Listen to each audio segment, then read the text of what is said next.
responded from the early 16-0 lead, and then you got the big lead, and they came back again, and then you guys pulled it out. Talk about just all those comebacks. Yeah, we stayed composed and we stayed together. Basketball's a game of run, so we knew we were going to go on a run. We knew they were going to go on a run, so we were just ready for anything. And John, just talk about what this game means for you guys. It means a lot. Obviously, it's a rivalry game, so that means a lot to us first and foremost. But Stanford, we see the headlines and all that stuff that Stanford's on the bubble just like we are. So to get this head-to-head, it means a lot for us, and just momentum going forward. It's a really big win for us. Do you have a sense of what the rivalry is now? Yeah, absolutely. This is our first year here, but we've seen, like I said, all the headlines. We know the traditions. We think it's funny that Madsen went to Stanford, so it was nice to get that win. Just a fun game for us. It was 60-60 with about 6.5 minutes left. What were you guys talking about in those huddles, and how'd you guys prevail down the final stretch? Just out executing them and getting stops on defense. That's really what it was. Finishing the play with the rebound and just getting ready to go on and push. Don. John, after a rough couple games, start off ACC play, you turn it on the last 2 games. What's been the difference for you? I think these guys and my coaches, keeping their confidence in me. They tell me every day they want me to keep shooting. They want me to keep being aggressive. So like you said, I started off rough in ACC play after a good non-conference, but I knew I just had to stay locked in, just stay aggressive, keep shooting, and Justin's been doing a great job finding me, and Coach Madsen just tells me every day, just keep being aggressive, staying confident. So Steve, and then you guys up front. Yeah, Justin and John, if you could comment on it. Justin, I know you're probably proud of 17 points and 6 assists, but probably more proud that Okori had only 1 field goal. Fair? Yeah, he took that matchup very, very personally, very seriously. I think he showed tonight he's one of the best defenders in the ACC, so proud of him. Yeah, I feel like the game plan was just going to go in the game and kind of stop him. That was really the game plan, so I feel like my team did a great job talking to me and being in my gaps and forcing him tough twos. Up front. Sorry, you go first. All right, Justin, you guys got it down to the close matchup at the end of the first, but with about a minute left, you guys finally took the lead. So what was it like to go into the locker room with that lead after overcoming a 16-point deficit? Yeah, just keep our foot on the gas. We started the first 8 minutes very flat, so just keeping the same energy we had the last 10 minutes of the first half, and just keep on building off that. Should you have something? No. Thomas? You just hinted at it, but what was ultimately the difference between those first 10 minutes of that, and hopefully how you sustain the moment and go into the locker room? I would just say calming down. I feel like with this environment, a lot of us were we weren't really poised. We were kind of forcing shots. We weren't really getting into our action. They were pushing us to half court and stuff. So I would just say settling down and just getting into our actions. And John, you talked about the history somewhat. What did you guys learn about the education within this rivalry over the course of your preparation? Yeah, shout out to the Stanford fans, Stanford community. They came out today. And shout out to the Cal fans who came down for this game too. Great atmosphere today. Really, really fun to get the win. Here on 3, and then up to Morgan. Yeah, Justin, for you, what was you guys got down early 26-13, you guys kind of flipped the switch. What was kind of the key to your guys' ability to make the comeback after that day? Just play, have fun. We didn't really look like we were having fun. We were just playing very stiff, so just have fun, share the ball, get stops on defense. Morgan, and then to you. Was there a certain emphasis there on defense, and you guys went on a 25-5 run with the final 6 minutes of the first half? Yeah, absolutely. That was stressed upon at immediate timeout, we'll say. But it was just took all 5 guys just buying into that, not worrying about the offensive end, just locking down on defense. And Justin, you were hitting a lot of threes there at the end. How did that feel? It felt good. We kind of went in. We had a slow little couple minutes where we couldn't score, so to knock some shots down to get my teammates the ball felt good. We went on the run. Ultimately, we got the win, so it felt good. All right, last question. Yeah, John, for you, obviously, everything went well for you guys tonight. Is there anything you're planning on switching in the return game, or just keeping everything the same? For when Stanford comes to us? Yeah. Yeah, we're going to obviously watch a ton of film on this game. I think there's a lot of stuff that we can get better at, like especially in the first 10 minutes of the game. But yeah, we'll analyze this game and after Florida State, Miami, but definitely a lot of stuff that we'll have to fix and keep getting better at. But I'm proud of us for today. All right, thanks everyone. We're going to bring Coach Madsen here in a moment. Thank you guys. All right, got Coach Madsen for you guys. Putting a statement and take questions. Thank you, everyone, for coming out. It was a great game both ways. There were runs on both sides. Give Stanford a lot of credit.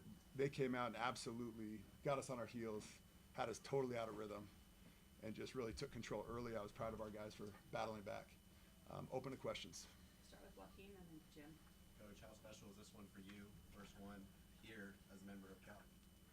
It's special. It's special because I have so much respect for Kyle Smith. What he's done here in a short time is amazing. And so there's obviously we're rivals, and this is an absolute battle. But I went here. I had a lot of friends in the stands. I'm very grateful, extremely grateful for the relationships and time spent here at Stanford. And so it's special. And that being said, I'm so happy and excited to be at Cal and to be really trying to build something special there. And go Bears. Mark, it's clear that something different's going on with both programs right now. It's pretty much a full house out here with a loud crowd, Cal and Stanford, and you look at this room here, it's just packed with people. It's very different from what we've seen the last couple of years. Can you talk a little bit about the excitement that's being generated around both programs? Yeah, I'll talk about Stanford first. They have a true team, and they just lost one of their key guys about 10 days ago in terms of Akpara. And so they're still playing at a high level without him, and their guys are stepping into different roles. They found and developed probably a guy that's going to be a first-round pick in the NBA, in a Corey.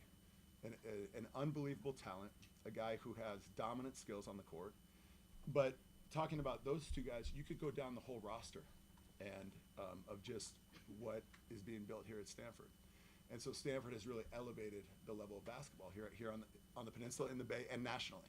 And we're trying to do the same thing. We're trying to do the same thing at Cal. I love our team. I love our guys. I could go down the list and talk about each one of our players, but I'm extremely grateful to be able to coach them. With Jeff and Joaquin Mark, can you and talk Steve. about what Justin Pippen did defensively? He had a Corey most of the day. Yeah, I can't say enough about Justin Pippen. For Justin's really gotten himself into phenomenal shape.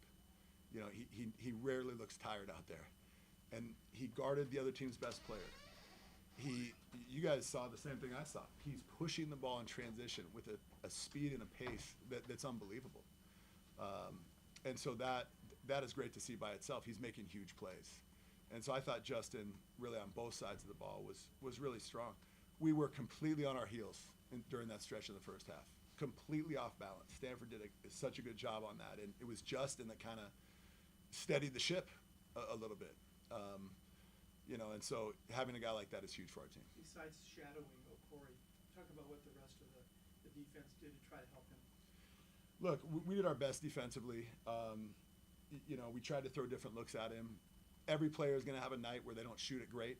I need to look at the film. I'm not sure exactly. I wouldn't say if it was our defense or anything like that, because when you look at Corey's line, he was still able to draw 14 fouls. Meaning he didn't draw 14 fouls. He got 14 free throws, and so he was knifing down the paint and drawing a lot of fouls. Had 3 assists and only 1 turnover. So the guy is still impacting in a big way. Joaquin, Steve, Tom. Game was 60-60 down the stretch. You guys both had your big leads at one point. What do you tell your team at that point to get them to overcome that? Stanford did a good job of going zone, and they started giving us different looks with their defense. And initially, it totally broke our rhythm again in the second half. And so our guys finally settled in. We just got out of rhythm, out of whack. We had worked on attacking the zone, and then they settled in, and we were able to run some of our stuff, and some guys rose up and made plays. Sorry, I looked back past Thomas. Thomas. Mark, when Justin was just in here, he mentioned in the run to end the half that you guys stopped playing stiff. What did you see from your perspective on that run to end the half? I think sometimes as a player, you want to – we have plays. We also have flow. And sometimes I think players, they're trying to do the right thing. They're trying to run the play. And we tell the guys, hey, if you ever don't like a play, if you don't like a pass, break it off. Break it off. Better to break off a play than get a live ball turnover. And we had a bunch of those we had at least 3 live ball turnovers in the first half. And so I think just the players themselves just did a good job of settling down and playing to their strengths. And during the week, you mentioned that scrambling would be a key to trying to corral Stanford. What did your personal eye test tell you about how you did? Early on, we did very poorly. We worked the scramble drill almost every day leading up to the Stanford game. Early on, we were poor at it. Late in the game, we got much better. 6.5 years as a head coach, you're down 16 to your rival today, and you come back and win in front of a sellout crowd. Where does today rank in Mark Madsen's head coaching career? I'm happy for our team. I'm happy for our players. Every game has its own personality. It's nice when you see the guys have that adversity in the first half and be able to fight back and get a win.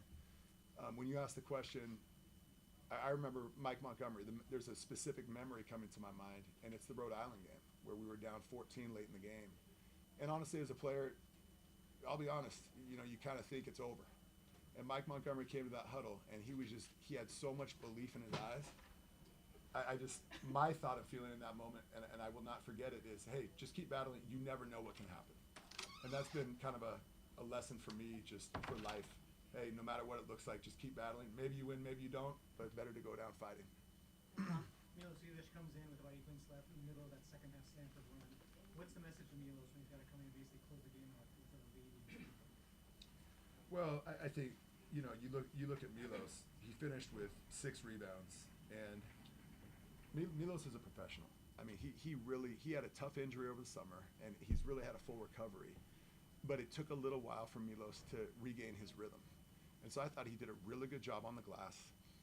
Stanford's a very good rebounding team. They have size and strength. And I thought he did a nice job rebounding or keeping his man off the glass so that our guards and wings could rebound. Yeah, Mark, just talk about what you got at John Camden at 26 points, whatever it was. Just he was hitting his shots, 3 all across the court. Was there something about Stanford's defense you guys exploited, or just what kind of allowed him to really heat up in this one, you think? No, look, Stanford's defense is really good. We talked about it all week, and I need to look at the metrics and things like that. But I think that's John being John. John is a great basketball player. John can get his 3-point shot off quickly. John was out there a good portion of the game, 35 minutes, only 1 turnover, and he handled the ball a lot. He had a double-double. It's our first double-double for any player on a team this year. And so the fact that he's also rebounding just shows the type of heart that he has, getting in there and mixing it up with the trees down there. Morgan, Jeff, and wrap with Steve. Coach, Stanford shot 8 more shots than your team, but you guys finished with 41% field goal percentage to their 27%. So how did you focus on physicality while emphasizing this efficiency on offense? Because we had such a poor start to the game, and you have to give Stanford a lot of credit for they came out with so much energy. I think we just together, the players were saying it, the staff was saying it, hey, settle down, settle in, just play our game. And I think when the guys relaxed, I think those metrics kind of took care of themselves. I'll need to go back and look at the film, but finally when we settled down, we were able to make a few more plays. Mark, what can you tell us about how serious the injury is to Lee Dort? I don't know yet. I talked to him about it in the locker room. I think we're going to do some more testing. At this point, we're hopeful, and we're keeping Lee in our thoughts and prayers. We don't have the information right now. Last question. That was your question. Okay. Anyone else?